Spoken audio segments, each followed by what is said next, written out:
ಆ ಬುಡ್ಬುಡ್ಕೆ ಅವ್ರು ಯಾವ ರೀತಿ ಮಾತಾಡ್ತಿದ್ರು, ಒಂದು ಸಣ್ಣ ತುಣುಕು ತಮಗಾಗಿ. ಲಕ್ಷ್ಮಿ ವಿಚಾರ, ಲಕ್ಷ್ಮಿ ವಿಚಾರ, ಲಕ್ಷ್ಮಿ ವಿಚಾರ, ಧನಲಕ್ಷ್ಮಿ ವಿಚಾರ.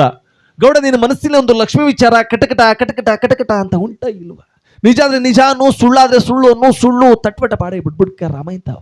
ನನ್ನೂರು ದೂರ ಅಲ್ಲ, ದೇಶ ಅಲ್ಲ, ಮೀರಿಸಿದ ಬೆಳ್ಳಿ ತೋಟ, ಕಡಬದ ಕಲ್ಲೂರು, ಚಳ್ಳೆಕೆರೆ ತಾಲೂಕು. ನಿನ್ನ ಮನೆಯಲ್ಲಿ ಒಂದು ಹುಟ್ಟು, ಒಂದು ಚಿಟ್ಟು, ಒಂದು ಯಂತ್ರ, ಒಂದು ಮಂತ್ರ, ಒಂದು ಭೂತ, ಒಂದು ಪ್ರೇತ, ಒಂದು ಪೀಡೆ, ಒಂದು ಪಿಸಾಚಿ ಅಂತಂದ್ರೆ ಒಂದು ಕಾಗದ ಬರೆದು ಪೋಸ್ಟ್ ಮಾಡಿ ನನ್ನ ಹೆಸರಿಗೆ ಕಳ್ಸಿಕೊಟ್ಬಿಡು. ನಾನು ಮಾರನೆದಿಂದ ಬಂದು ಹೊಡ್ಕೊಬಿಡ್ತೀನಿ. ಅರ್ಥವಾಯ್ತಾ?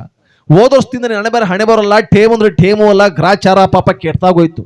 ನಡೀತಾ ಇದ್ದವನು ನಿಂತೋಗ್ಬಿಟ್ಟೆ, ನಿಂತಿದ್ದನು ಕುಂತೋಗ್ಬಿಟ್ಟೆ, ಕುಂತಿದ್ದನು ಕುಸ್ತೋಗ್ಬಿಟ್ಟೆ, ಕುಸ್ತೋದನು ಮಲಗೋಗ್ಬಿಟ್ಟೆ. ಪಾಪ ಒಂದು ಹಣ ಮಾಡಬೇಕು, ಒಂದು ಆಸ್ತಿ ಮಾಡಬೇಕು, ಒಂದು ಕತೆ ತೆಗಿಬೇಕು, 3 ಮುತ್ತಂತ ಹೆಣ್ಮಕ್ಳನ್ನ ಮದುವೆ ಮಾಡಿ ತಣ್ಣಗ್ ಬದುಕಬೇಕು ಅನ್ನೋ ಯೋಗ ನಿನ್ನ ಬರ್ದಿತ್ತು.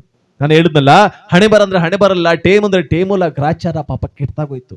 ನೀನು ಇಟ್ಟೆ ಹಿಂದಕ್ಕಾಗ್ಬಿಡ್ತು, ತೊಟ್ಪಟ್ಟೆ ಚಿಂದಿ ಆಗ್ಬಿಡ್ತು. ಪಾಪ ಸೊಪ್ಪು ಸೋರೋದಂಗೆ ಸೋರೋಗ್ಬಿಟ್ಟೆ. ಅರ್ಥವಾಯ್ತಾ? ಭಾರಿ ಕಷ್ಟಿಂದ ಬೆಳೆದಿದ್ಯಣ್ಣ. ಈ ನಿಮ್ಮ ಹೆಸರು ನಾಗರಾಜಣ್ಣ.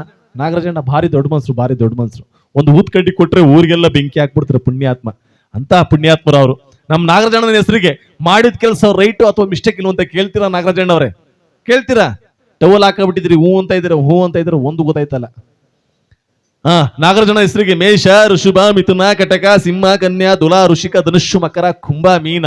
ನಾಗರಾಜಣ್ಣನ ಹೆಸರಿಗೆ ಮಾಡಿದ ಕೆಲಸ ರೈಟ್ ಅಥವಾ ಮಿಸ್ಟೇಕ್ ಅಂತ ಕೇಳ್ತೀರಾ? ಅಣ್ಣ, ನೀವು ಮಂಗಳವಾರ ದಿವಸ ಮಕ್ಕಚವರ ಮಾಡಿಸ್ಬೇಡಿ, ಬುಧವಾರ ಮೂಳು ಕಡೆ ಪ್ರಯಾಣ ಹೋಗ್ಬೇಡಿ, ಶುಕ್ರವಾರ ಹೊಸಬಟ್ಟೆ ಧರಿಸ್ಬೇಡಿ. ಅರ್ಥವಾಯ್ತಾ? ಅಣ್ಣ, ನೀನ್ ಇಟ್ಟೆ ಹಿಂದಕ್ಕಾಗ್ಬಿಡ್ತು. ನಾನು ಹೇಳ್ದಂಗೆ ಮಾಡ್ಬೇಕಣ್ಣ. ನಿನ್ಗೆ ಹಾಕ್ದಿರ್ಕೊಂದು ಮೀಶಿ ಕೊನೆ ಅಂದ್ರೆ ಅರ್ಥವಾಯ್ತಾ? ಒಂದು ಗಂಡಸು ಜಾತಿ ನಿಮ್ ಎದುರು ಬದ್ರು ಹುಂಟ ಇಲ್ವ? ಒಂದು ಒಳ್ಳೆ ಗಟ್ಟಿ ಯಂತ್ರ ಮಾಡ್ಕೊಡ್ತೀನಿ, ನಾನು ಜಾಸ್ತಿ ಕೇಳೋದಿಲ್ಲ. 3 ತೊಲ ಬೆಳ್ಳಿ, 3 ತೊಲ ಬಂಗಾರ, 3 ತೊಲ ಕಬ್ಣ ಕೊಟ್ಬಿಡಿ, ಒಂದು ಗಟ್ಟಿ ಯಂತ್ರ ಮಾಡಿ ನೀನ್ ಬಲೆಗೆ ರಟ್ಟಿಗೆ ಕಟ್ಬಿಟ್ಟ ಅಂತಂದ್ರೆ, ಓಹ್ ಎಲ್ಲಪ್ಪ ತಂದ್ಕೊಡನೆ 3 ತೊಲೆ ಬೆಳ್ಳಿ, 3 ತೊಲ ಬಂಗಾರ, 3 ತೊಲ ಕಬ್ಣವ. ಅದೆಲ್ಲ ಇದ್ರೆ ನಾನೇ ಅಟ್ಟಿಲಿ ಕಾಯ್ಕ ಕೂತ್ಕೊಳ್ಬೇಕು, ನಿಂತಕ್ಕೆ ಯಾಕೆ ಬರೋನೆ ಅಂದರು ಅಲ್ವಾ? ಅಷ್ಟ್ ತರದ್ ಬೇಡ ಅಣ್ಣ. 3 ತೊಲ ಬೆಳ್ಳಿ ಅಂದ್ರೆ 3 ಬೆಳ್ಳುಳ್ಳಿ, 3 ತೊಲ ಬಂಗಾರ ಅಂದ್ರೆ 3 ಅಷ್ಟು ಕೊನೆ, 3 ತೊಲ ಕಬ್ಣ ಅಂದ್ರೆ 3 ಕರೀದ್ಲು ಕೊಟ್ಬಿಡಿ, ಒಂದು ಗಟ್ಟಿ ಯಂತ್ರ ಮಾಡಿ ನಿಮ್ ಬಲಗೆರೆಗೆ ಕಟ್ಬಿಟ್ಟ ಅಂತಂದ್ರೆ, ಆ ಬೆರ್ಕೆ ನನ್ನ ಮಗ ಮುಂದಿನ ಮಂಗಳವಾರದಲ್ಲಿ ಮಠ ಮಧ್ಯಾಹ್ನದಲ್ಲಿ ಪಕ್ಕ ಅಂತ ರಕ್ತಕಾರಿ ನೆಟ್ಟಿ ಬಾಲ್ ಒಂದ್ ಸಾರಿ ಥೂ ನಾ ಮಾರ್ದನ್ ಮಗನೆ, ನಾನು ನೆಟ್ಟಿ ಬಾಗ್ಲು ಹತ್ಬೇಡ ಅಂತ ಹೋಗ್ದಿ ಕಳಿಸ್ಬಿಡು. ನಾನು ಹೇಳಿದ ಕೆಲಸ ಪಾಸ್ ಆಯ್ತು ಅಂದ್ರೆ, ಒಂದ್ ಪಲ್ಲ ರಾಗಿಯೋ, ಒಂದ್ ಪಲ್ಲ ಜೋಳುವೋ, ನಿಂದ ಯಾವ್ದಾರು ಹಳೆ ಪ್ಯಾಂಟೋ, ನೀನ್ ಎಡ್ತಿದಾರ ಸೀರೆಯೋ, ಕೈಗೆ 200 ರೂಪಾಯಿ ಕಾಸ ಕೊಟ್ಬಿಡು. ನಾಗರಾಜಣ್ಣ ಕೊಟ್ರು ಅಂತ ಇಡೀ ಊರಲ್ಲೆಲ್ಲ ಮೆರವಣಿಗೆ ಮಾಡ್ಬಿಡ್ತೀನಿ ಅಂತ. ಇಷ್ಟೆಲ್ಲ ಸರ್ಕಸ್ ಮಾಡುವ ಯಾರೋ ಆಗಿನ ಕಾಲದಲ್ಲಿ ಭಿಕ್ಷೆ ಬಿಡುವಂತ ಒಬ್ಬ ಬುಡ್ಬುಡಿಕೆ ಅವರು. ಆದ್ರೆ ಈಗಿನ ಕಾಲದಲ್ಲಿ ಭಿಕ್ಷಕ್ಕೆ ಬೇಡ್ತವೆ. ಯಾವ ತರ? ಹೊಟ್ಟೆ ಇಷ್ಟದ ಒಂದು 50 ರೂಪಾಯಿ ಕಾಸು ಕೊಡು ಅಂತವೆ.